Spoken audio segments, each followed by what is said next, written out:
Previously, on why you can't guard Larry Bird. Yep, that's... The reason you do not mess with Larry Joe Bird. He has real estate in your mind before the game even starts.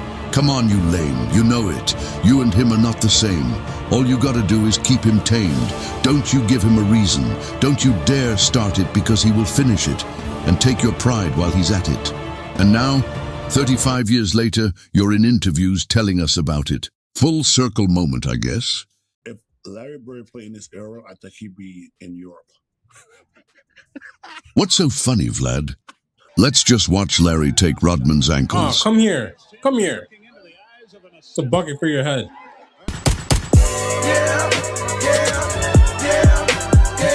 What's up, YouTube? It's Saturday night. YouTube Ties Life. I'm about to be reacting to NBA Legends explain why prime Larry Bird was unstoppable. Let's get into the video. Let's go.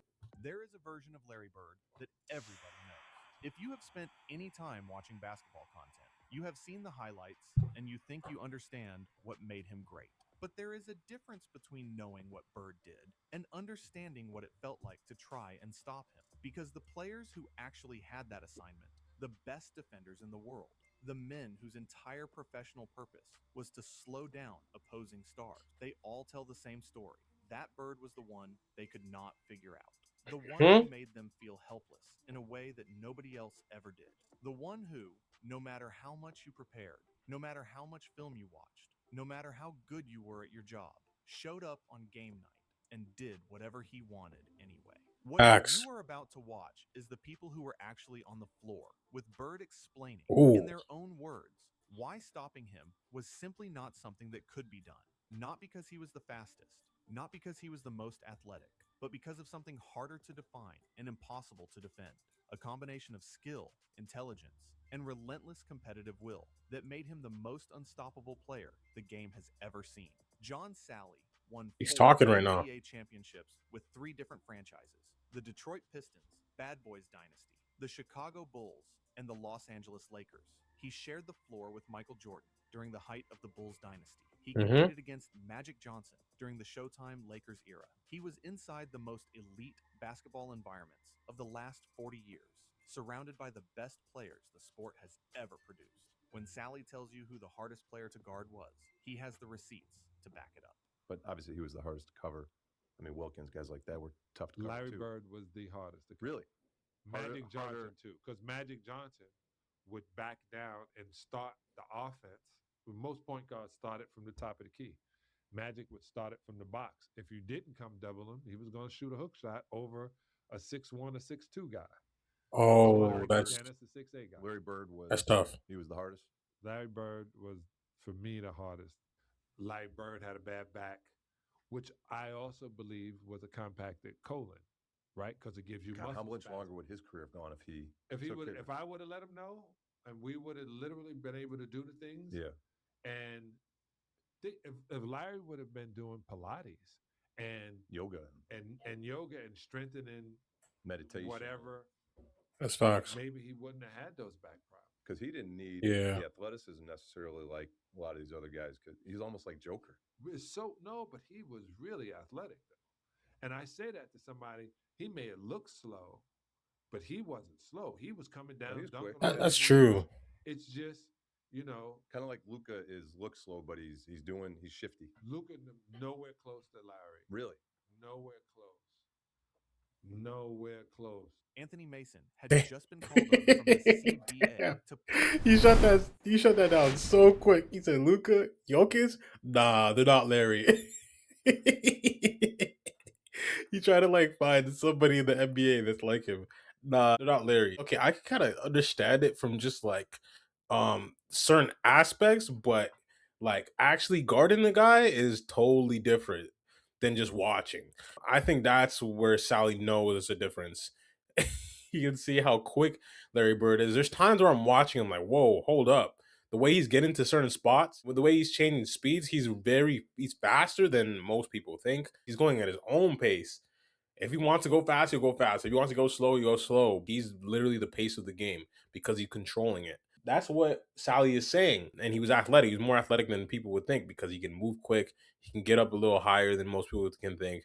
he would give you like sneaky dunks. He would dunk on guys. He has his go-to reverse dunk that he'll get you with, but it's change of pace, change of speeds. He's very good at that.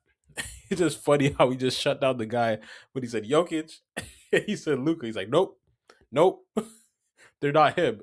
For the New Jersey Nets. He was a physical specimen. Muscles Oh man, he everywhere, would know. built like He a would tank. know The kind of for player sure. who made coaches and scouts do double takes just based on how he was put together. He was not yet the player he would eventually become, but physically, he looked like he belonged. Anthony He looked Mason. ready. But Larry Bird looked at him and saw a target.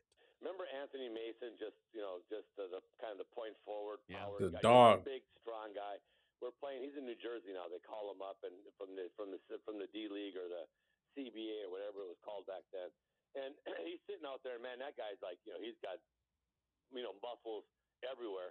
Mhm. Before the game, Larry looked at him. He goes, "Hey, Kevin." I said, "Yeah." He goes, "Look at this guy, man." And he's standing there. He goes, "Look at all those muscles."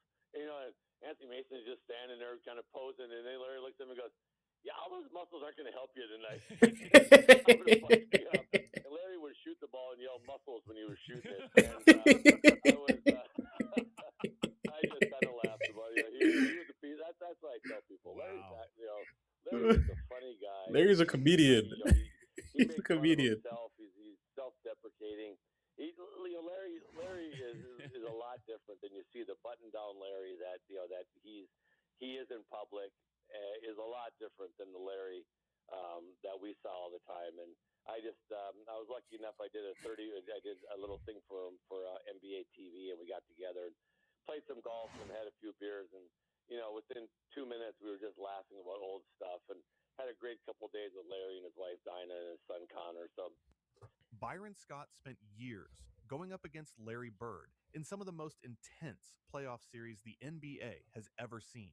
Lakers versus Celtics, Magic versus Bird. The rivalry that defined a decade. Scott had seen everything professional basketball had to offer. He played alongside Magic Johnson, competed against Michael Jordan, and went up against the greatest players of his era on the biggest stages available. He was not easily rattled. He was not easily impressed. And then he watched Bird announce an entire play to the Lakers bench before it happened and execute it perfectly. A lot of people don't know this. You probably know this, Dan, but Larry Bird was one of the biggest trash talkers in basketball. And a lot of people say, really? They thought it was Reggie or Charles. Larry Bird talked more trash on the basketball court than anybody I've ever played against. And he told me two things one game. Our rotations, double teaming Kevin McHale always had to rotate to the corner, and Larry Bird was the one shooting it. So he shot one, and I'm trying to block this shot, and he would just tell me, "Scott, you're a little too late." A little too late. So we playing him in the last play. He says to James Worthy, he says, "You guys don't have to worry about it. I'm gonna go right over there that corner." He said, "They're gonna set a screen for me. We're taking the ball out." He said, "I'm gonna curl right over," and he's telling us to play. He's telling us to play before they even take it out. He said, "I'm gonna go right over to that corner, and I'm gonna catch it, and I'm gonna shoot it, and I'm gonna tie the game or win the game, whatever the case may be." They take the ball out, and I think it was either Danny or DJ, the late great DJ. Yeah. Take the ball out, the man curl right to the corner, caught the shot, shot a three, and game over. It's like, are you effing kidding me? Absolute savagery. Oh my gosh. Bird used to tell people, I remember he told me a story about Xavier McDaniel. He said, the X-Man, yeah. X, I'm going to get the ball right here. I'm going to shoot a jumper right in your face. And then he got the ball and shot it right in his face. Yeah. And Bird says to X, I told you I was going to do it. I like your accent. I like it. That's pretty good. But that was Larry. I mean, Larry would just, and he was saying in such a calm way that you didn't think it was trash talking, but it's trash talking. You're not going to tell me you're going to go over there and shoot the ball in my face. That's trash talking. But he would tell you before the play even started. He just come out and say, guys, you ain't got to. You can tell he's still pissed about it. He ain't going to tell me you're going to cast the ball here and shoot in my face and do it. What the heck? It's actually nuts. That's absolutely crazy. Diabolical. Oh my gosh. This is where the ball's disrespectful. I'm going to catch it over here. And he would tell you to play. There's the comedian. Over there and shoot it. James Worthy spent the better part of a decade Oh on the my other gosh. side of the most intense Ooh. rivalry in professional basketball. Funny. 3 championships with the Lakers, 3 finals appearances against the Celtics. Years of watching Bird do things on a basketball court that made him want to throw something at the television on his days off. Worthy did not like Larry Bird. He was not supposed to like Larry Bird. The entire culture of the Showtime Lakers was built around being better than the Celtics, which meant being better than Bird, which meant carrying a very specific competitive hatred toward him for as long as they were both playing. And then decades passed, and Worthy sat down and told the truth. The Lakers Celtics. He told the truth. Apparently, one of these seasons, you guys played the Celtics 4 times in the preseason. Yes. Is 4 times in the preseason? Whoa. Would the NBA put 4 times in the preseason? They're sick. They made a lot of money. Yeah. They made a lot of money. And if you recall, in the 70s, the NBA was going through an image issue. They were having some problems. They didn't really have an identity. Commissioner Stern comes in 1983, and he capitalizes on 2 people. One name was Larry Bird. Other name was Magic Johnson. They had played in college, Indiana State, Michigan State. Then you got Larry Bird playing for the Celtics. You got Magic Johnson playing for the Lakers. And then he consummates this huge CBS contract. And he says, I have something right here. I got blue collar Boston, and I got Showtime kind of Tinseltown Los Angeles. And he worked on that. He built that up. Never have we played 4 times preseason. And we had 4 games. There was fights every game. Oh, in no. October. In October. I'm fresh out of college. And I'm like, what's going on? I said, it feels like June in October. And it's not Carolina. And then I talked to Bill Sharman, who recently passed on, who was the true Zen master. That was the sweet. Lakers. He won 33 games in a row, 1972 championship. I talked to him, and then he told me the history of the Celtics and the Lakers. The Lakers had never beaten the Celtics. I think the Celtics beat them like 8 times. Jerry West, all those years we played the Celtics, never went back to Boston. That's how tough it was on him. He never stepped foot in the Boston Garden. So then I began to understand what we were representing. And we were representing Chick Hearn, Wilt Chamberlain, Jerry West, all those guys that lost. And then you got that arrogant, cocky Larry Bird trash talking all the time. And was he really arrogant? Was he really, really arrogant? Well, yeah, he could back it up. So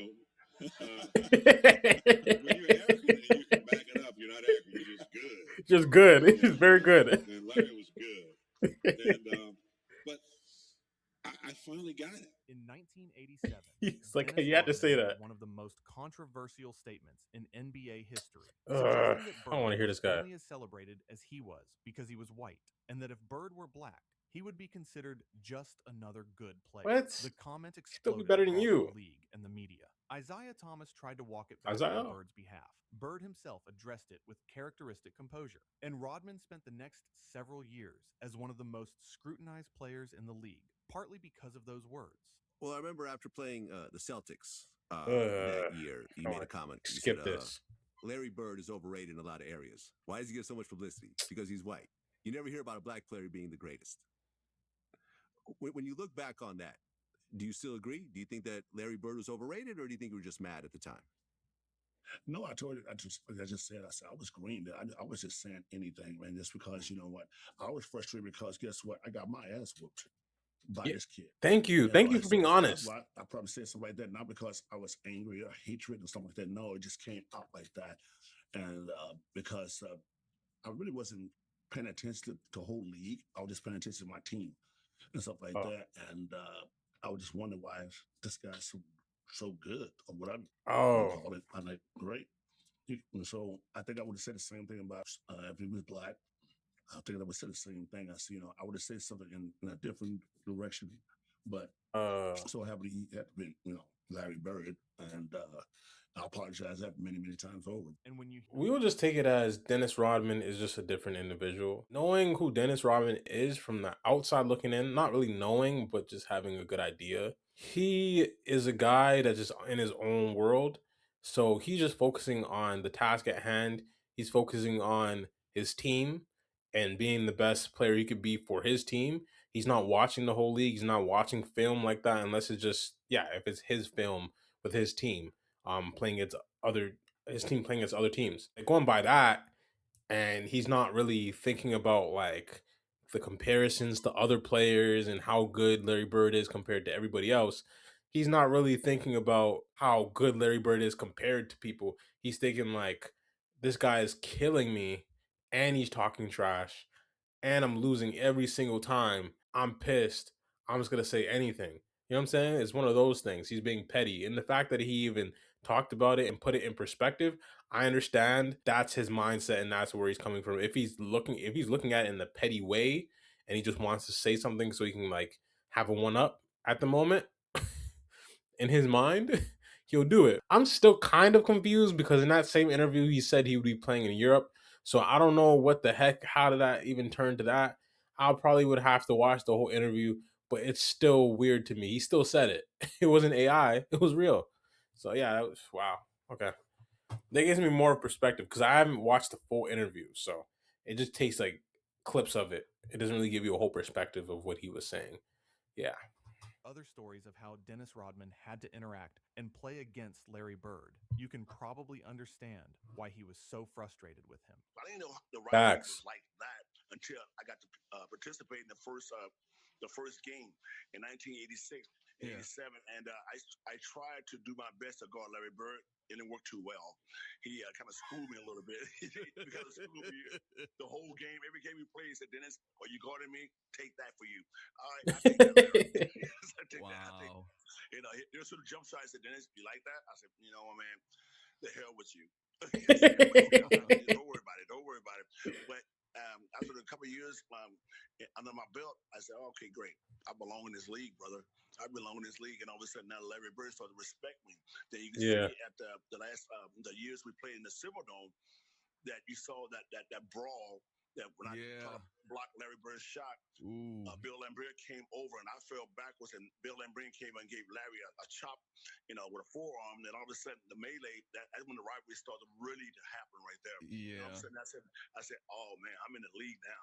This is fun now. This is fun. This is It's fun." fun. So I He's sick. became the quiet Sick. assassin with the bad boys. I did my job. I did the dirty work. I love the work. I love the people, and that just drove me to do bigger and better things for the Detroit Pistons. And you know, I just joined the bad boys because I loved it. Yeah. You just mentioned your matchups against Larry Bird. I'm a basketball historian and a basketball analyst, and especially with the old school basketball. I noticed in your rookie season, you every single time you entered the game, you guarded Larry Bird. And I was wondering, was Chuck Daly the one who put you a rookie on Larry Bird, or was it you?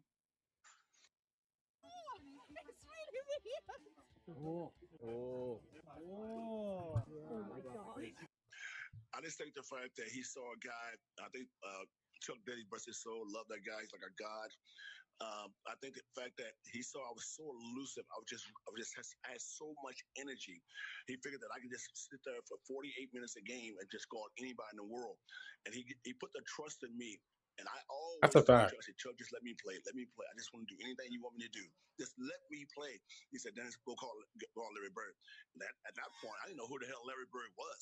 I just thought he was a white guy just in the NBA. That's about it. That's what I thought it was. The next thing they said, you know, he reminded me, he said, "Dennis, that's a legend." I said, "All right, great. Now what? Now go out there and play, right? That's me. Go out there and play his ass. Okay, great." The more I play Larry Bird, all of a sudden now I got to figure out this game belongs to Dennis Rodman as far as defense and rebounding. And I became this such a phenomenon as far as like that was my determination to go out there and stop the best guys, the best player on each team. That was my job. Michael Cooper spent his I'm just gonna say shout out to Basketball Time Machine for interviewing Dennis Rodman. That's huge. Dennis Rodman is a legend. Probably one of the greatest, probably the greatest rebounder of all time, and one of the best defenders of all time. Even though Larry Bird schooled him all those times, It's Larry Bird. No one that ever touched planet Earth could even stop Larry Bird. So yeah, that's what it is. It is what it is. There's no one better that could have guarded Larry Bird on that Pistons team. There's no one else. It would have been even worse. But the fact that Dennis Rodman was so good at defense, Larry Bird went at him because he needs a reason to go crazy. So that's the only reason why Larry Bird was really like killing him, because Larry Bird had in his mind, oh, I have a goal. I have to get past this guy. I know he's a great defender. I'm gonna think the game, and I'm gonna cook him the whole game, and it's gonna look bad, even though Larry Bird is just very good. Dennis Rodman is not that bad of a defender. He's a very good defender, probably the best defender at that moment in the NBA, or one of the best. So yeah, there's no one better at the time guarding Larry Bird, but Larry Bird is Larry Bird. He's gonna go and get his, especially if he has a reason and he has a chip on his shoulder and fire in his backside to give you 50. So yeah, but that's a big time for basketball time machine. That's big time getting a interview with Dennis Rodman for sure. So shout out to him. Entire NBA career trying to stop Larry Bird. 5 finals appearances against the Celtics. Years of game planning, film study, defensive rotations, and every trick in the book. And Bird still found a way to make him look helpless on a Yep. regular basis. Mhm. Cooper was arguably the greatest individual perimeter defender of his era. He Mhm. won the Defensive Player of the Year award. He held Magic Johnson, Michael Jordan, and George Gervin to their lowest scoring averages in individual matchups. If anyone was built to slow down Bird, it was Cooper. But it was so damn tough to stop Larry Bird. When I first got to San Antonio, he's like, you see all the stars you got. If you want to get on the court, you better play defense. Larry Bird, one of the best basketball players of all time, talked about you as being one of the best defenders ever. How you was. How do you feel hearing it from a guy like Larry Bird?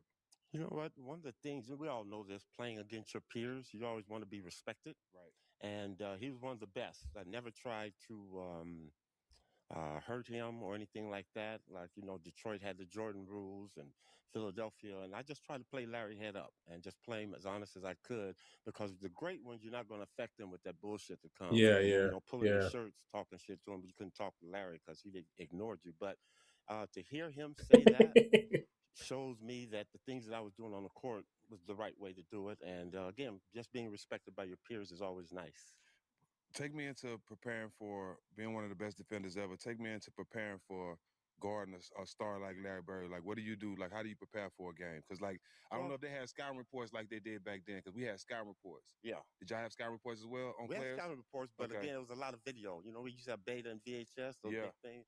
So it was just a lot of video watching of him. Like, watched all his games back then. A lot of our games was on tape delay, so we had a chance to play. And then after the game, I would come home and watch our game and then watch his. So preparing for the great ones, though, is going to always be hard, because it's not about anybody in the NBA and in basketball in general can get a shot off. Right. And I think as a defensive-minded person, and Jack, you probably attest to this a little bit, all you want to do is affect their shot just Make a it little difficult, bit. yeah. Alter it, make them shoot a little bit higher. But the one thing that I've always recognized about great offensive players is there are spots on the court that they shoot the ball well from. And George Gervin told me, he said, "Coop, listen, if I get to my spot, ain't shit you can do with me." So in thinking like that, my job was just to keep him off that spot. And Larry, that's what I tried to do with him. But, people ask me all the time, who's the hardest player? And I always say him, because I played against Michael Jordan, George Gervin, Andrew Toney. And those guys, when they pass the ball, they have a tendency to take a break for a second. Larry never going to take a break. Larry's going to go get an offensive rebound. He's going to go set a back pick. He's going to do something to impact that possession. So that's why he was the And hardest. he's about, what, 6'8", 6'9"? 6'9". 6'9". Big. Constantly on the moves. Yeah. Crazy.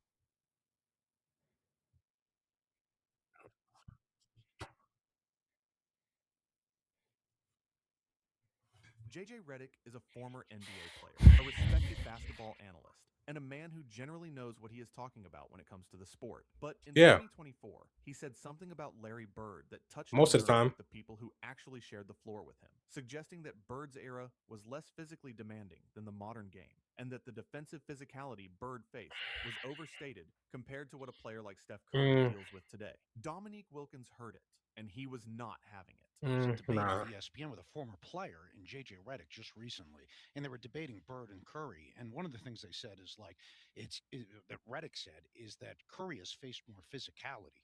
We called him out on. Let me say something. First of all, Reddick don't know what the hell he's talking about. I'm gonna say it right. I agree. He don't know what the hell he's talking about. I'm like, what basketball was you watching? Yeah, he's to tripping. say something as idiotic as that is ridiculous. The physicality that was a part of the league. Hey, look, when you can put your hand on a guy's hip and make him go a certain way, if you can put that elbow in his chest Yeah. to slow him up, which we call slowing a guy up when you coming down the lane. So how many guys can deal with that type of pressure? And for JJ Redick, who played this game, I'm very disappointed that he has said something so stupid. This is the thing I'm having a problem with.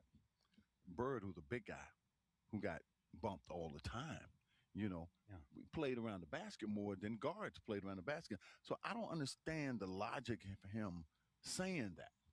When clearly those big guys, even to the big guys today, they get touched a little bit more than little guys because they're around the basket. So it just don't make sense when this is the thing I hate the most.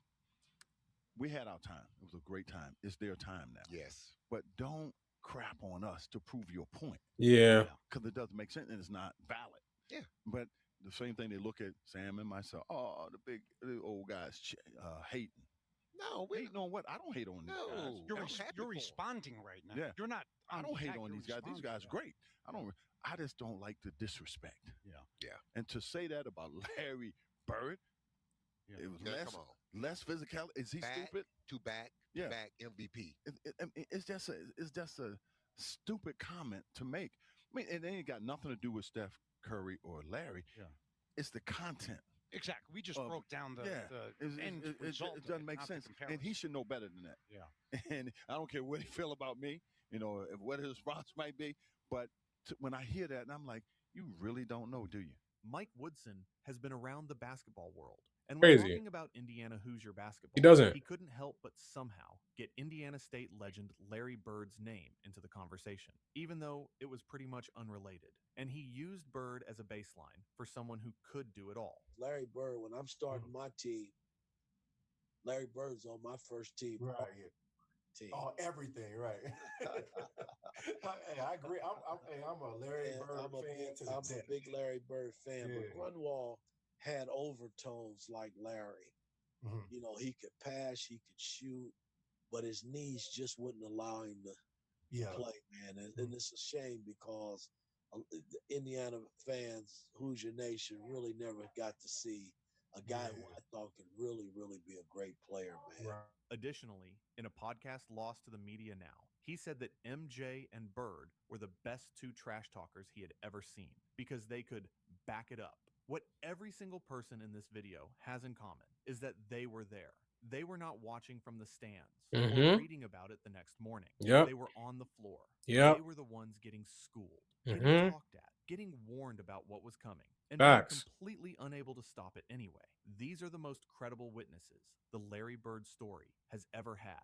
And to a man, every single one of them tells the same story in a different way. That he was simply better than you. Not Yeah. just physically, not just technically, but in every dimension that a basketball player can be better than another basketball player. He out-thought you. He out-prepared you. He out-competed you. And then he told you about it before, during and after it happened. Not out of arrogance, not out of ego, but because he had already done the math and the answer was so obvious to him that it barely seemed worth keeping to himself. Dennis Rodman spent years getting destroyed by Bird and finally admitted it was because Bird simply whooped him. James Worthy thought he was going to wet himself when Bird caught the ball in the 1987 finals. Dominique Wilkins went on the radio to defend Bird's legacy against people who never had to guard him. Mike Woodson played 10 NBA seasons and still says the beauty of Bird's trash talk was that he always backed it up. And the entire Showtime Lakers dynasty, the men who beat Bird twice in the finals, sat in a room together and finally admitted that he was the greatest player they ever competed against. That's the full picture, not the highlights, not the championships. The testimony of the people who were actually there, the ones who tried to stop him and could not, The ones who competed against him and could not forget it. The ones who spent 30 years processing what it felt like to share a court with Larry Bird and still reach for the right words every single time. They never quite get there, but listening to them try is the closest anyone will ever get to understanding what Larry Legend actually was. Thanks for watching. Be sure to like, subscribe, comment, and share if you enjoyed, and we'll see you in the next one. That was a great video. Like, comment, subscribe. Yeah. Larry Bird's that guy. The one that surprised me was the Dennis Rodman one. Because I haven't watched the full interview with Vlad, probably because I was annoyed with the clip with him talking about the Europe thing, or if he played now, he'd be in Europe. But he also talked about like the reason why he was saying things back then also is because Larry was getting under his skin. They lost to him. He literally killed Larry Bird. Literally killed him. Was giving him the work. Had to guard him the whole game. So you know how that goes. Like if there's one player guarding him, he's gonna have to get all the work. It's not even. They're not even switching. It's Dennis Rodman guarding him. He's probably trying to get over screens, all of that. It's like they're not even switching it. They're not even taking that risk of anybody else guarding Dennis Rodman. So Dennis Rodman had to go through the ringer. He had to go through hell guarding Larry Bird. And he was just frustrated and said anything to be petty so he can get his one up and feel good about himself. Because he really thought he was the best defender in the league. He might have been the best defender in the league at the moment, but he couldn't guard Larry Bird. No one in the world could have guarded Larry Bird. So, yeah. No one in the world could have guarded Larry Bird at that moment, for sure. But that was a great video. Like, comment, subscribe. I like how it was put together, and how it showed everybody, and how they all came to one conclusion that he was better than everybody else. He's unstoppable at that time in their era, which is very true, and how the Lakers had to come to that conclusion that he was the best out of all of them in that era. So, yeah. Like, comment, subscribe. I'm about to say a prayer. In the name of Jesus, I pray who is watching this video, bless them for the crowd that has their souls, their feet, allow them to be strong in their mind, body, and soul. Allow them to choose God every single time. Allow them to be intentional with everything they do. Allow them to be stewards of the word. Allow them to be the light in the world that is missing. The world is so dark. The world is so selfish. It's all about agendas. But the only agenda that we need to have is the agenda of serving our Lord and Savior. So I pray that everybody will be able to love others and to treat everybody else as men and women of God and children of God. So in Jesus' name I pray, allow everybody to come to that conclusion, and to understand that whatever you go through, you don't have to project it onto other people. You should show that you're stoic in your situation to be a great example, so everybody can get through the hard times and put God first and cast our cares and anxieties onto him. So in Jesus' name I pray. Amen. So stay blessed, stay lit, and I'm out.